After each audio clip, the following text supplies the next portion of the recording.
There have been a number of open houses in our neighborhood of late, these last few weeks, and while I am nowhere near ready to buy, not emotionally, not financially, really not emotionally, because of the financially, it's just can't even count that high. I like to look and I like to see what's out there. A few weekends ago, when I was driving home from shul, actually, I had a little extra time, and I went for about an hour, open house to open house, just looking into people's homes. It was an exceedingly odd and actually rather uncomfortable experience. As anyone who's ever been house hunting knows, and will tell you, I think, you walk into a stranger's home. You don't even knock on the door. You just walk in. In true Vancouverite fashion, you might take off your shoes, you might not, depending. And then you just start looking at all of their stuff. I mean, your intention is to look at the walls, the floor plan, but really you're looking at their stuff. Their pictures, the way they decorated. You can't help it. You comment on their taste or their lack thereof. Why is it that people selling their houses always decorate them in ways that are so different than you would do it? And how many times have you walked through an open house and said to yourself, or maybe even loud enough for somebody to hear, oy vey, what were they thinking when they did that? Or chose that carpet or whatever it was. And so as I was walking through these homes, another thought entered my mind as well. And it actually is connected to an old game that my parents used to play with us when we were growing up in San Francisco. We called it, If These Walls Could Talk. If These Walls Could Talk. As you walk through a home that you don't know, perhaps even a really old home, do you ever wonder, who used to live here? What did they do here? What was the family like?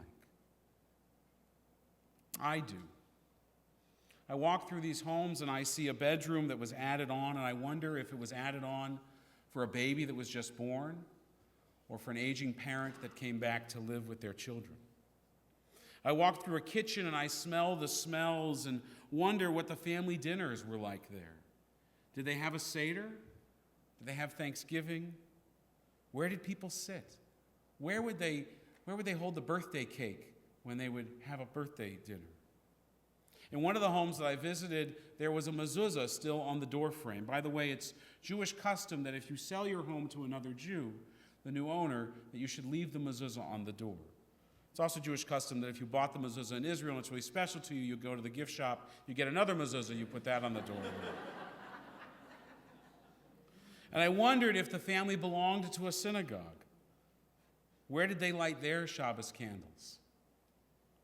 How would they feel if they knew that another Jew was looking at their home and might live there one day? And I also wondered if by being an MOT in Vancouver that maybe I could get a deal because, the whole thing. You stand there in another person's home. A child's height is etched into the doorframe year after year. Photos of family relatives that were clearly taken in this home or in this yard years ago, perhaps long past those people had died.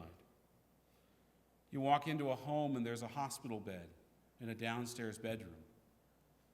Or you go into an upstairs bedroom and one closet is filled with clothes and one is empty. Or as one home had, there was a high chair downstairs and a teenager's bedroom upstairs. And you wonder how the family manages the very young and the older than they think, or younger than they think. If these walls could talk, they would tell you a story. What did these walls see? What did they hear? What happened inside them? This week's Torah portion is Tazria-Metzora. It is the bane of every bar and bat mitzvah boy's existence. Yes, Ella, you won the bat mitzvah lottery. You got the Torah portion about skin disease, leprosy, and household mold. Tell them what she won. Every year in my rabbinate, I get calls. I still get them here, even from people in Los Angeles that are perplexed by this Torah portion. Parents crying out, cringing, "Rabbi, please tell me this is not my child's Torah portion. Why do they have to talk about leprosy and skin disease and mold on such a wonderful and joyous day?" I'm sure Rabbi Bregman got those calls over his 33 years here as well. You guys didn't call, but there was a brief conversation about it, I think, at a dinner party. If we look closely at the Parsha, we discover that it is not only is it about people getting skin disease, but if we read it carefully, we see that houses are also afflicted as well with sara'at, with this affliction, infection. The Lord spoke to Moses and Aaron, saying, "When you enter the land of Canaan, that I give you as a possession, and I inflict an eruptive plague upon your houses in the land that you are about to possess, the owner of the home shall come and tell the priest, saying, 'Something like a plague has appeared on my house.'" And so we ask, how can a house get skin disease?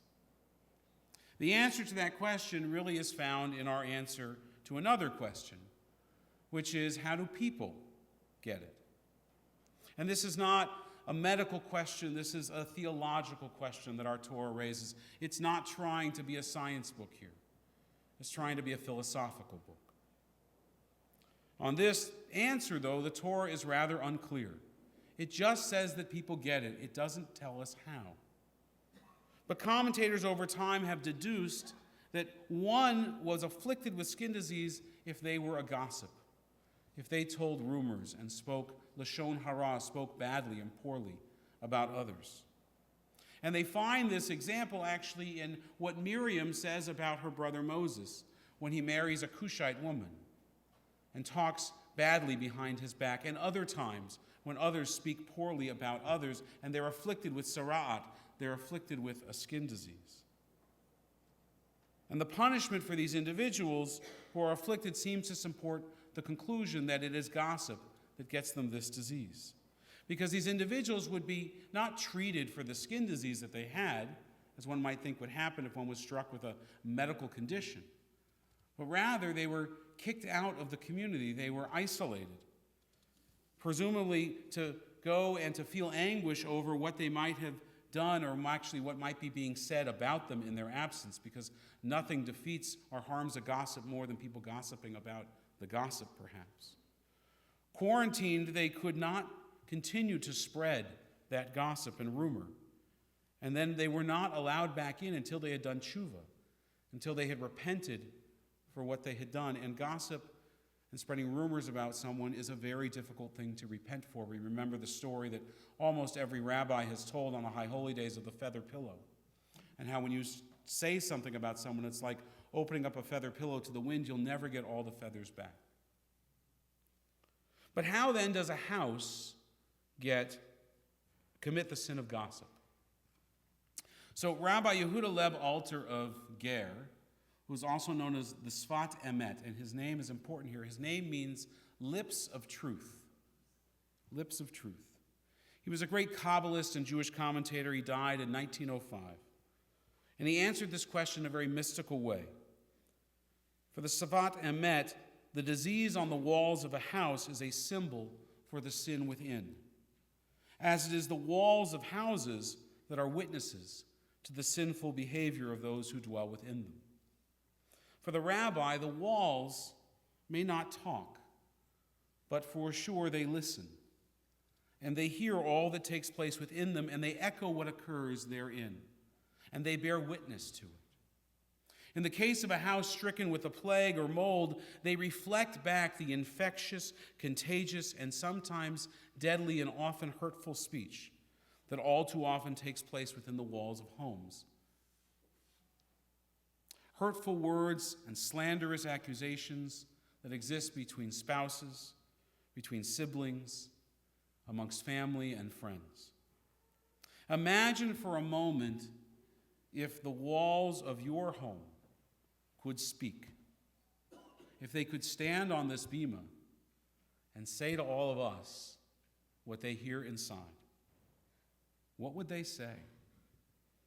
What would they testify to about what goes on inside them?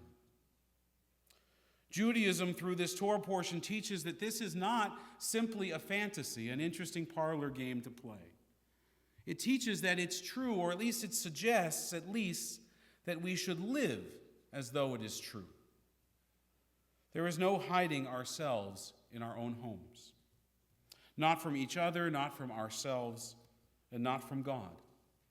The walls bear witness. They are in many ways a glass house. God sees and God hears everything, or so our faith commands us to operate as if. Belief is not required here. What is required is that we practice with just honesty and behavior. Maimonides, the great Jewish philosopher, the physician, and the scholar, explains that Sara'at on the walls of our home are a divine warning message, imploring its victim to soul search, to do cheshbon hanefesh, to examine the insides of ourselves, to look deeper inside than what we see when we look in the mirror, to go beyond skin deep.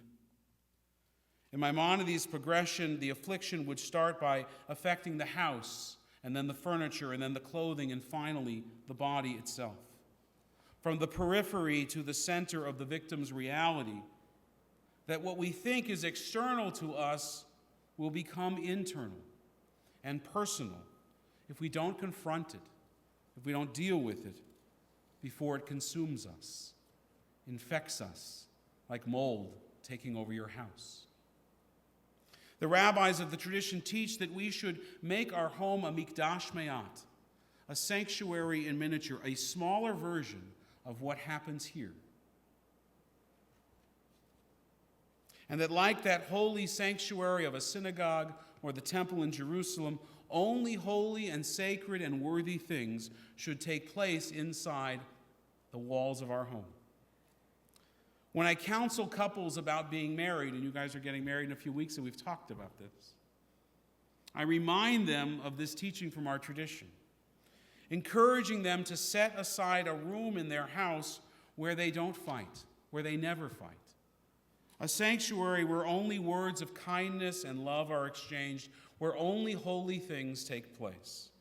Do you have a room like that in your home? And some will say, but Rabbi, how will a room stop us from fighting or arguing with each other? And my answer, of course, is it's not the room that stops you.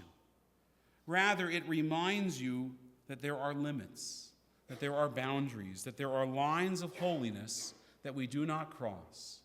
There are things that we just don't say to or about someone we love or care about.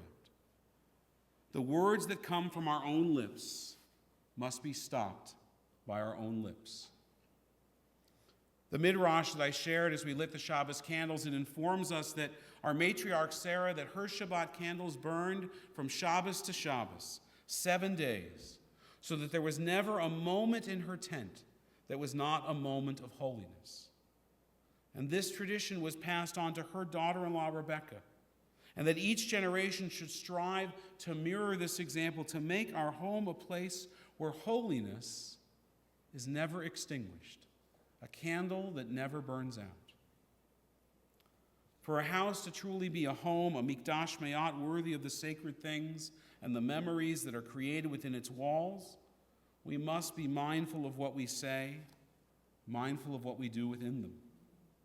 What if our walls could talk? What would they say about how we live our lives, about how we treat our family, how we are with our friends? Tonight we are reminded that our walls are talking to us. Our walls do talk. They talk through this parsha that is so gross and disgusting and the bane of every bat mitzvah's existence, not yours. Your drash is beautiful tomorrow. Our walls are talking. Through Torah, they are spreading this beautiful and important and so often disregarded message that what happens in our home is prayer, is holy and sacred. and we must make it so. Can you hear them talking? Can you hear the message? Shabbat Shalom. Our service continues, page 586. We rise for Aleinu.